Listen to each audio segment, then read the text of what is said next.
चोरी प्रकरणातील आरोपीचा शोध घेत असताना स्थानिक गुन्हे शाखेच्या कर्मचाऱ्यावर चाकू हल्ला. जिंतूर तालुक्यातील चारठाणा पिंपरी शिवारात घडली घटना. घटनेनंतर आरोपी पोलिसांच्या ताब्यात तर जखमी पोलीस कर्मचाऱ्यावर परभणीच्या शासकीय रुग्णालयामध्ये उपचार सुरू. जखमी कर्मचाऱ्याची प्रकृती स्थिर. पोलीस महानिरीक्षक शहाजी उमाप व पोलीस अधीक्षक रवींद्रसिंह परदेशी यांच्यासह वरिष्ठ पोलीस प्रशासन अधिकारी कर्मचारी शासकीय रुग्णालयात दाखल.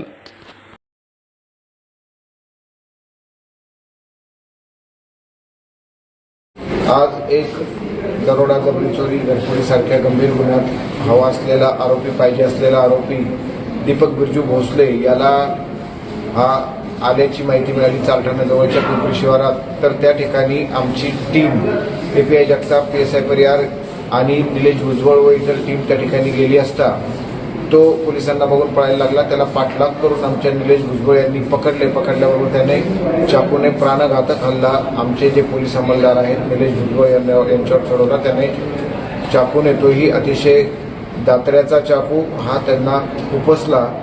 तरी त्याही परिस्थितीत त्यांनी त्याला धरून ठेवले आणि आमच्या टीमने त्याला पूर्ण कॅप्चर करून त्याला ताब्यात घेतले. परंतु भुजबळ यांना गंभीर जखम झाल्यामुळे त्यांना तिथून त्वरित जिंतूरला आणून प्राथमिक उपचार करून त्यांना सिव्हिल हॉस्पिटलला आणलेले आहे. या ठिकाणी सिव्हिल सर्जन लखवार साहेब, त्यांचे सहकारी विनय सानप यांनी त्वरित जलद उपचार करून सदरचा चाकू काढलेला असून आता त्यांची प्रकृती धोक्याबाहेर आहे. सदरचा आरोपी हा अत्यंत अट्टल गुन्हेगार आहे. तर त्याच्या शोधात आमची पोलीस गेलेली होती आणि त्याला ताब्यात घेण्यात देखील यश मिळालेलं आहे. त्याबद्दल गुन्हा दाखल करण्याची प्रक्रिया चारठाणा पोलीस स्टेशनला चालू आहे. याच्यात एकूण 3 ते 4 आरोपी होते आणि त्यांच्यावरती गुन्हा दाखल करण्याची प्रक्रिया चालू आहे.